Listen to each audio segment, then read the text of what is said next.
சட்டமன்ற தேர்தல் வந்து திமுகவுக்கும் தாவேகாவுக்கும் தான் போட்டியா இருக்கும்னு சொல்லிட்டு விஜய் சொல்லியிருக்காரு. களம் அப்படிதான் இருக்கும்.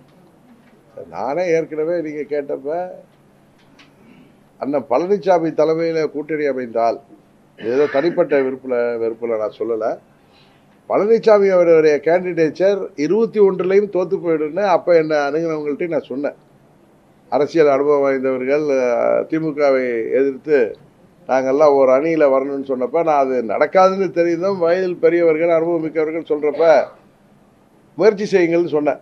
அப்பயும் நான் இதே கருத்து தான் சொன்னேன். நான் ரிட்டனாகவே எழுதி கொடுத்துருக்காது, நான் சும்மா வார்த்தைக்கு சொல்லலை. அமித்ஷா அவர்களுக்கு அப்பொழுது என்னை சந்தித்த கிஷன் ரெட்டி அவர்களிடம் நான் ரிட்டனாகவே கொடுத்துருக்கேன். அப்போ நான் சொன்னது, நீங்கள் பழனிசாமி முதலமைச்சர் கேண்டிடேட்னா நம்மால் வெற்றி பெற முடியாது, நாங்கள் உங்கள் கூட வந்தாலும் 100 தொகுதிகள் வென்றால் வெற்றி பெற முடியும்.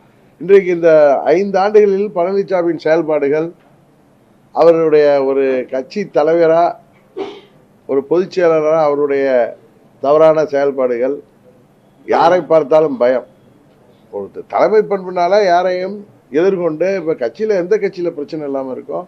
இப்போ அம்மா அவர்கள் சேவல் சின்னத்தில் நின்று தனியாக நின்றப்ப ஜானகி அம்மையார் அணியில் போட்டி போட்டவர்களை எல்லாம் சேர்த்து கொண்டு, அண்ணன் பன்னீர்செல்வம் ஜானகி அம்மா அணியை சேர்ந்தவர் தான், அவரை முதல்வராக அம்மா தனக்கு அப்புறம் அந்த 6 மாதம் ஸ்டாப் கேப்பில் ஆக்குறாங்க.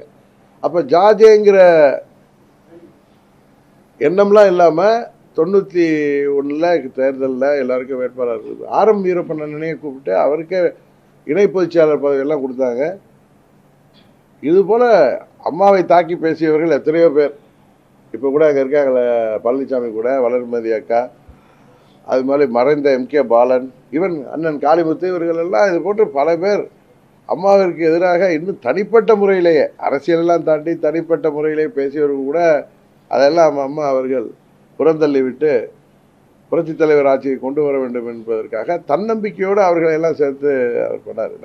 நான் அதுக்காக தினகரன் சேர விரும்புகிறாருன்னு நீங்கள் அதை நினச்சிடாதீங்க. நான் பழனிசாமியோட சேர்வதற்கு வாய்ப்பே இல்லை. துரோகத்தை அம்மா மக்கள் முன்னேற்ற கழகத்தால் ஏற்றுக்கொள்ள முடியாது, அதுக்கு வாய்ப்பே இல்லை. அதே நேரத்தில் மற்றவர்களை, அண்ணன் பன்னீர்செல்வமாக இருக்கலாம், சின்னமாக இருக்கலாம், செங்கோட்டையன் போன்றவர்கள், இப்போ நிறைய பேர் வெளில போனவங்க பழனிசாமி மேலே உள்ள அதிருப்தியிலேயே பழனிசாமி யாரையும் எடுத்தெறிந்து பேசுகிறாரு. அண்ணன் பன்னீர்செல்வத்தை காலம் கடந்து விட்டதுங்கிறாரு, துரோகம் செய்தாருன்னாரு. யார் துரோகம் செய்தாருங்கிறது உலகத்துக்கே தெரியும். அதனால் சுயநலத்தோட அவர் கட்சி ஆட்சிக்கு வருதா இல்லைங்கிற பற்றி இல்லை, அதிமுக பொதுச் செயலாளருங்கிற பேரோட தான் இருக்கணுங்கிற மாதிரி ஒரு தலைவருக்கு உள்ள தகுதியே இல்லாமல் செயல்படுகிறார் என்பதை எல்லோரும் சொல்கிறாரு. அது நானும் அதை தான் நினைக்கிறேன். அதனால் பழனிசாமி தலைமையிலான கூட்டணி உறுதியாக இந்த காலகட்டத்தில், அதுவும் திரு விஜய் அவர்களுடைய அரசியல் பிரவேசத்துக்கு பிறகு 3வது இடத்துக்கு தான் செல்லும். இந்த போட்டி நானே சொன்னது திமுக கூட்டணிக்கும் தாவேகா கூட்டணிக்கும் தான் இருக்கும்.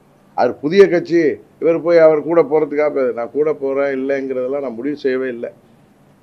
நான் யதார்த்தமாக ஒரு குடிமகனாக பார்த்து நீங்கள் கேள்வி கேட்குறதுனால நான் பதில் சொல்கிறேன். அது திமுக கூட்டணிக்கும் தாவேகா கூட்டணிக்கு தான். அவர் தலைமையில் சரியான கூட்டணி அமைந்தால் அது கடுமையான போட்டியாக இருக்கும்.